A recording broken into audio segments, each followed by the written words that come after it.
lire ce matin, nous allons parler de la vocation de Jérémie. Je vous demande de vous mettre debout. Nous allons lire seulement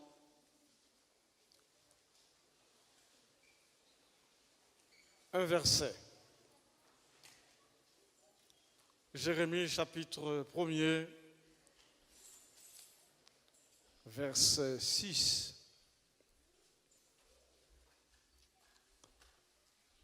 Lisons ensemble Jérémie chapitre 1er, verset 6.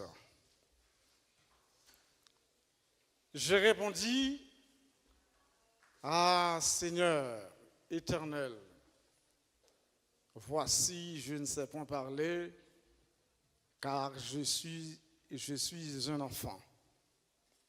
Amen.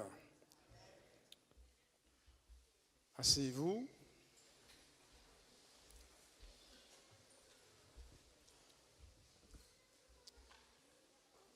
À travers ce texte, nous voyons que Dieu exerce sa souveraineté dans notre vie. Il nous montre qu'il est souverain sur notre destinée et sur notre vie. Il montre qu'il est capable d'appeler un homme âgé de 75 ans et lui promet de lui donner un enfant. Et cet homme va devoir attendre 25 ans avant de voir la réalisation de la promesse de Dieu. Dieu montre à travers l'histoire même de la Bible qu'il est capable de se servir des intellectuels comme Ésaïe, qui a eu le privilège de fréquenter, d'avoir des relations avec la cour du roi. Il a montré aussi qu'il est capable de se servir des intellectuels comme Paul, et il a montré qu'il est capable de se servir même des hommes sans instruction comme l'apôtre Pierre. Et Dieu montre qu'il n'est pas limité à une catégorie de personnes, à une catégorie d'âge, qu'il est aussi capable de se servir ou d'appeler un enfant, un adolescent comme nos enfants qui vient de chanter. Jérémie a reçu sa vocation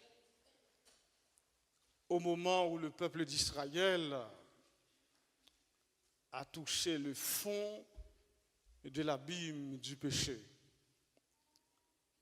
Au moment où il y a une rupture totale dans la relation entre Dieu et son peuple d'Israël, notamment à l'époque du roi de Manassé,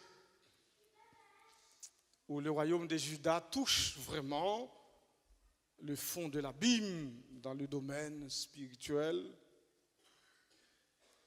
Et l'auteur du livre des rois met en avant les conséquences néfastes, conséquences fatales ou dangereuses ou désastreuses pour Juda, des violations. Manassé qui a violé de façon excessive l'alliance des dieux, il s'est rendu coupable en violant de manière excessive l'alliance.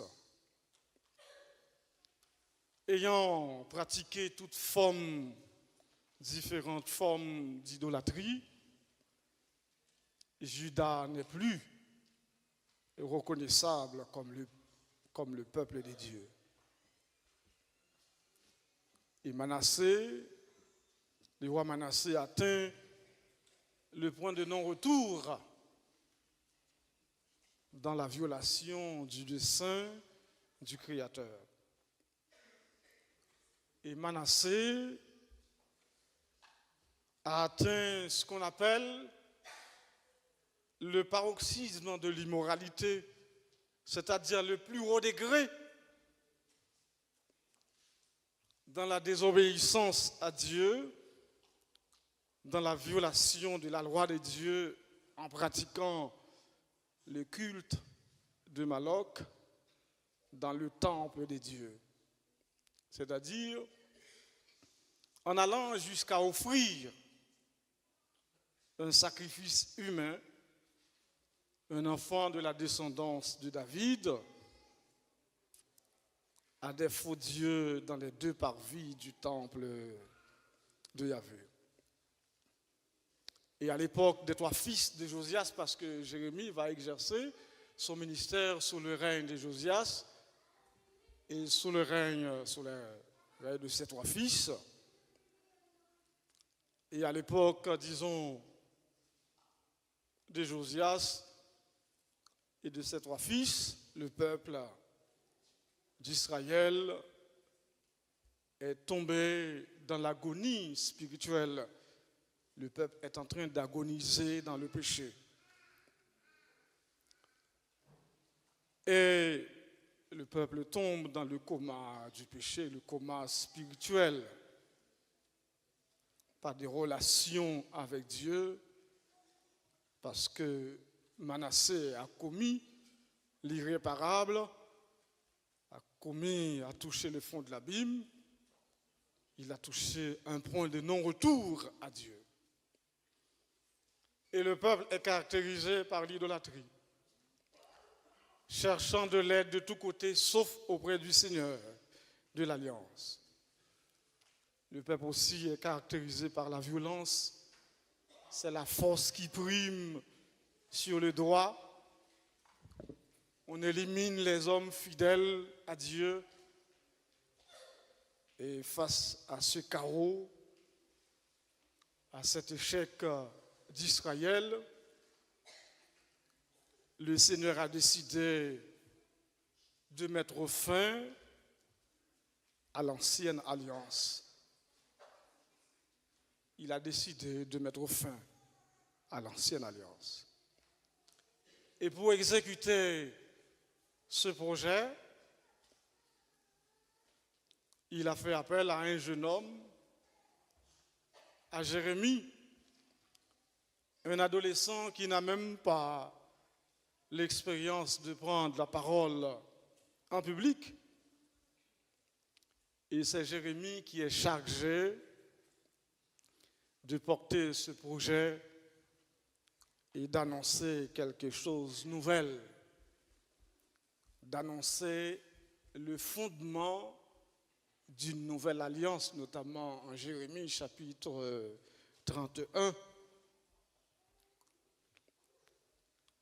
Donc, et la dimension de sa mission va faire de lui un homme souffrant. La dimension de sa vocation va faire de Jérémie un homme de douleur. Et ce jeune homme est un type du serviteur souffrant dans le livre d'Ésaïe. Pourquoi il ne faut pas mépriser nos enfants? Au contraire, il faut les encadrer, il faut les apprécier, les encourager. Et quand on demande à quelqu'un dans le Nouveau Testament à qui on assimilait Jésus,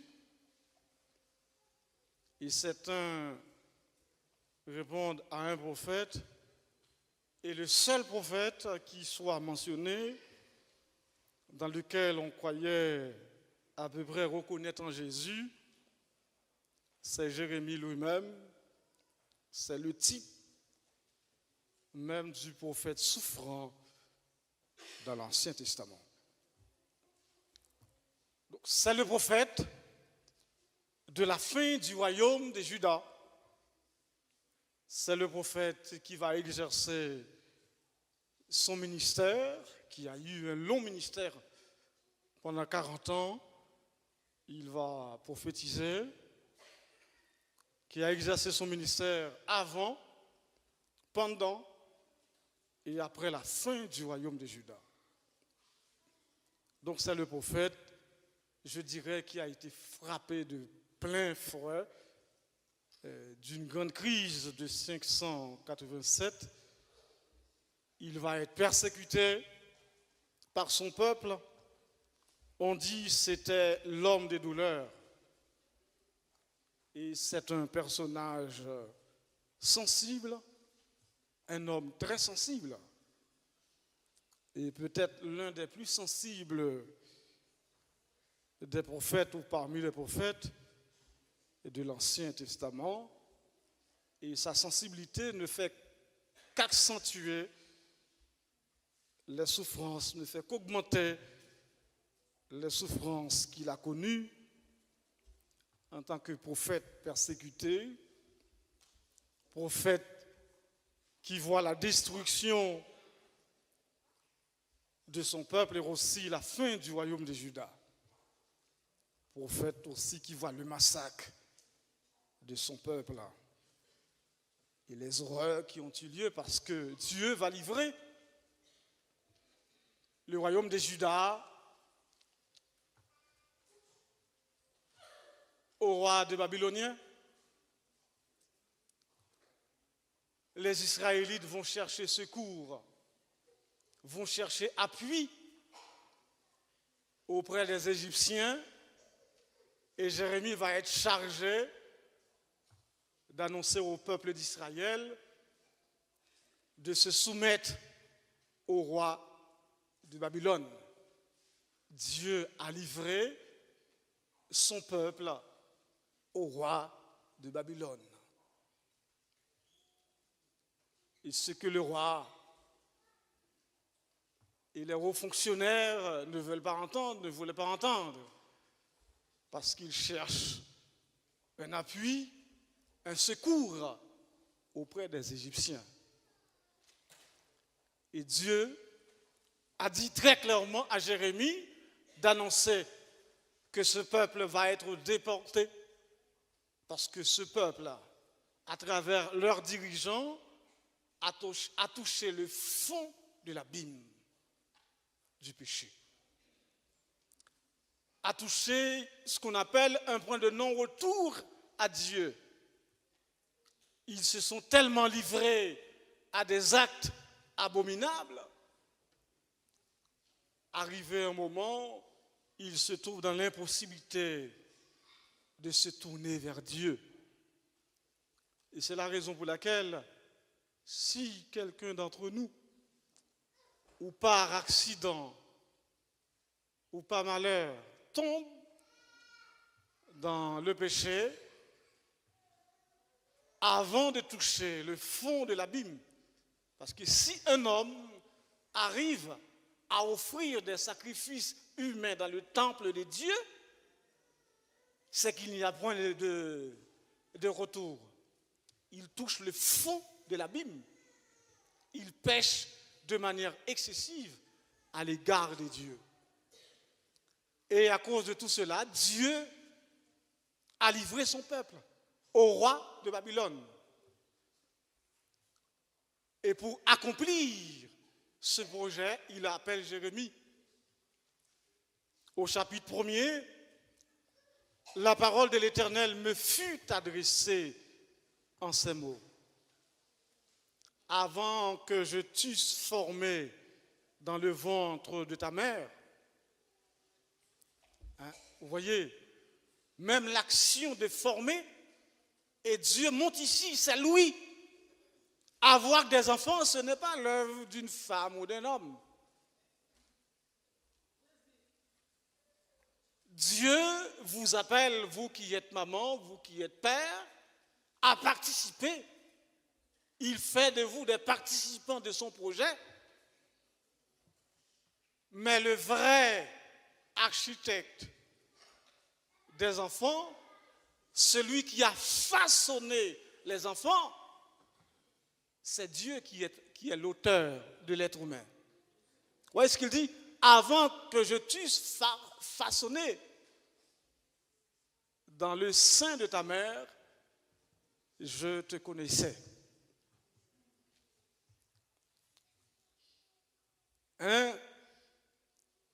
Je te connaissais. Et avant que tu fusses sorti de son sein, c'est-à-dire du sein de votre mère, Dieu, je t'avais consacré et je t'avais établi prophète des nations. Et Jérémie, comme un adolescent, répond pour dire, Seigneur, je ne sais pas parler, car je suis un enfant. Puisque Jérémie se voit dans le plan de Dieu, Dieu l'appelle et il est conscient. Et à l'époque, un enfant n'avait pas le droit, les enfants ou les femmes n'avaient pas le droit même de prendre la parole en public. Mais Dieu, dans sa souveraineté, est capable de se servir, d'utiliser les enfants pour accomplir de grandes choses. Il a décidé de mettre fin à l'ancienne alliance et d'annoncer à travers Jérémie la nouvelle alliance, notamment au chapitre 31, où il va annoncer la venue du Messie. C'est un adolescent.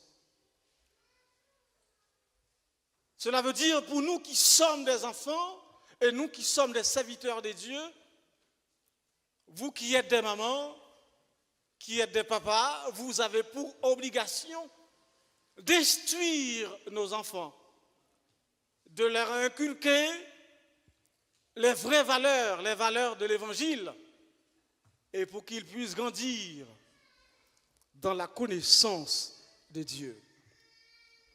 Et Dieu lui dit, ne dis pas que je suis un enfant, car tu iras vers tous ceux auprès de qui je t'envoie, et tu diras tout ce que je t'ordonnerai.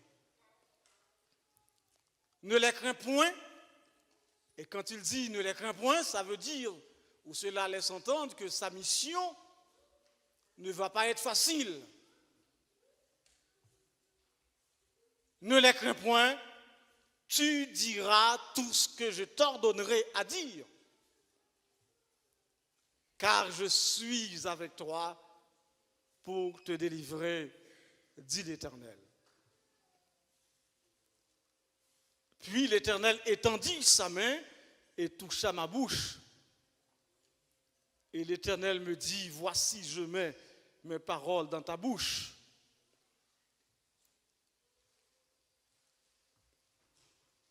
Car je suis avec toi. Jérémie va être persécuté. Il va prêcher la soumission aux Babyloniens. Le roi attend que Jérémie, ou les hauts fonctionnaires attendent que Jérémie prophétise quelque chose de bon. Et quand on est serviteur de Dieu, quand on est mandaté par Dieu, eh bien, au su et au vu des hommes qui vivent dans le péché, on ne dit rien jamais de bon pour ces hommes, pour ceux qui vivent dans le péché. Il est mandaté par Dieu et il doit dire tout ce que Dieu lui ordonne de dire. Je me rappelle lorsque j'étais en Haïti, il y avait des hommes qui se disent prophètes. Je n'ai aucun problème avec ça. Si on se dit prophète, on dit qu'on est prophète, il faut que la vie de cette personne qui se dit prophète soit caractérisée par deux éléments importants, principaux dans la Bible. Soit caractérisée d'abord par la prière et ensuite par l'étude de la parole de Dieu. Et puis ces hommes qui se disent prophètes, dès qu'on se met à prier, ils restent à l'intérieur de l'église, à l'extérieur de l'église, en train de dialoguer, de donner des blagues, etc. Dès qu'il s'agit de l'étude biblique, on ne les voit pas.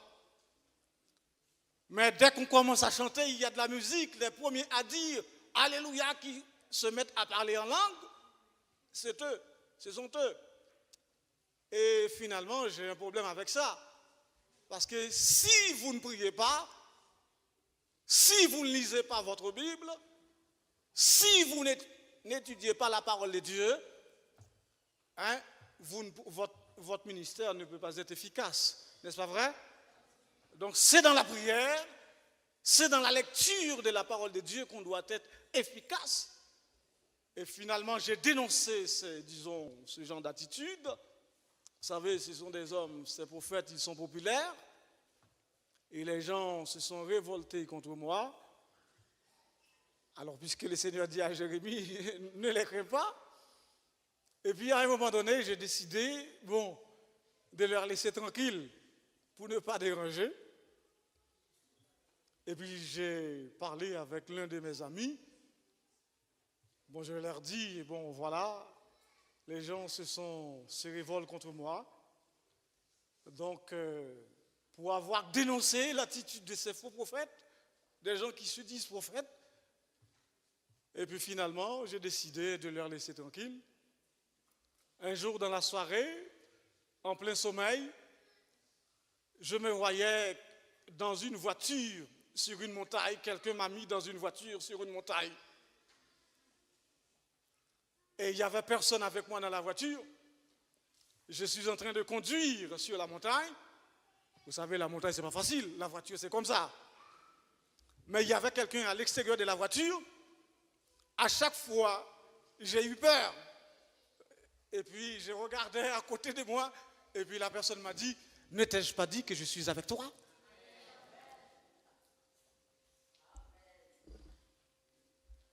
Et depuis ces jours,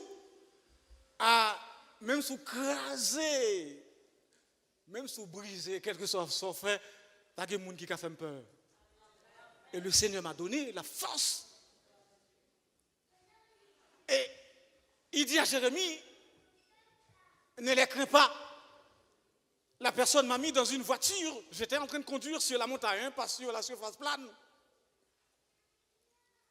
Et la peur, et j'ai eu peur. Et la personne m'a dit, ne t'ai-je pas dit que je suis avec toi? Et pour vous dire que Dieu est fidèle quand les enfants chantent, hein, c'est un privilège pour moi adorer. Si vous dites ou appelez ou pas un témoignage, appelle là pas vrai. Et un jour, on a organisé une mission dans la deuxième ville du Cap, où on devait se rendre au Cap Haïtien. Et puis j'étais tout jeune, peut-être j'avais l'âge de 17 ans ou 18 ans. Et le pasteur de l'église voyait en moi un futur dirigeant. Il n'avait pas hésité à me confier de grandes responsabilités au sein de l'église. Et on a organisé la mission. Et dimanche après-midi, les gens venaient en foule. Pour m'apporter leur contribution, il fallait donner une contribution financière. Et puis j'ai passé la nuit et à l'église. J'ai dormi à l'église. Et dans la soirée, je me voyais grandir comme un pied-mapou. Vous connaissez le pied-mapou en Haïti? Un grand arbre, ça s'appelle le roi des arbres. Je me voyais grandir comme un gros mapou, un gros pied-mapou. Et puis, au-dessus de cet arbre, il y avait quelqu'un qui essaye de couper quelques branches. Et puis j'ai raconté la vision au pasteur de l'église. Il m'a dit, ah mon frère, dans cette vision, Dieu t'a montré qu'il fera de toi un grand homme. Et la personne que tu as vue sur l'arbre qui est en train de couper quelques branches, c'est l'adversaire. Tu vas être persécuté toute ta vie. Il faut prier beaucoup. Il faut rester dans la prière. Est-ce que vous comprenez? Dieu ne ment pas. Et lorsque je suis arrivé en France, attends, pasteur, je vais terminer, hein? C'est important parce qu'on parle de l'appel. Et dès mon arrivée ici en France, c'était à Saint-Denis. L'église peut-être c'était 2 fois plus que ça. Et on a perdu beaucoup de membres. C'était 2 fois plus que ce qu'on a ici. Et puis quelques mois après mon arrivée en France, je me voyais assis donc au fond de la salle. Je viens tout juste d'arriver, hein, au fond de la salle. Et quelqu'un est venu me chercher et me donne une Bible, un luchon, et il me dit de monter sur la chaire. Je venais d'arriver. Hein. De 2000 à nos jours, je suis toujours sur la chaire. Amen. Donc, c'est que Dieu ne ment pas. Et pour finir, pour montrer nous les enfants, Dieu peut vous appeler. Dieu, à votre âge, même si vous avez 15 ans, il peut vous appeler à votre âge. Et puis, en arrivant à l'église, il y avait des jeunes qui avaient beaucoup de talent, notamment le frère Roussel. J'aimais beaucoup ce frère. Le frère Hens, le frère Josias. Il y avait en fait une promotion de jeunes qui avaient beaucoup de talent. Et puis Dieu m'a montré des signes. Et j'ai hésité. Et qu'il m'avait choisi pour être pasteur de l'église. J'ai hésité parce qu'en voyant tous ces jeunes-là, moi qui suis d'arrivée, hein, qui vient tout juste d'arriver, donc je ne pouvais pas prétendre. Et si j'avais dit, peut-être raconter à mes proches, tout de suite, ils allaient me dire, hein, toi tu as l'intention, tu veux être pasteur toi. Mais en 2005, j'étais en formation, en études de théologie. En 2005, le thème du réveil, c'était « Ma grâce te suffit ». Nous avons prêché 52 jours de réveil. « Ma grâce te suffit ». Et à la fin du réveil, lundi pour ouvrir sur Madi, et je me voyais devant la chaire à Saint-Denis, au milieu des hommes. Au milieu, évangéliste de Restal et évangéliste Jacquelin. Et évêque Jean était sur la chaire, il est descendu, il est venu me chercher au milieu de ces 2 hommes, il m'a pris et monté sur la chaire avec moi et me présenté à l'assemblée. Et il dit, voici ce qu'on appelle la grâce. Est-ce que vous comprenez? Voici ce qu'on appelle la grâce. Et quand je me suis réveillé avec cette image, je me suis mis à genoux parce que j'ai compris. J'ai compris, Dieu ne ment pas, mes bien-aimés. Il est fidèle. Et ce qu'il dit, il est capable d'accomplir, de mener à bien tout ce qu'il a dit. Il est capable. Et je me suis mis à genoux. Je me suis dit, Seigneur, tu m'as parlé, mais je te demande d'aller dire ça à évêque Jean, à pasteur Jean. Effectivement, Dieu s'est révélé à pasteur Jean. Et pasteur Jean m'a dit, et Jean-Étienne, est-ce que tu te sens appelé? Après quelques années. Et il a même raconté ça à Diaco Gamil. Et c'est Diaco Gamil qui m'a mis au courant le premier, parce que c'était 2 copains, Louis et pasteur Jean. Alors dans le songe, je disais à Dieu, si c'est toi qui me parles, va dire ça à pasteur Jean.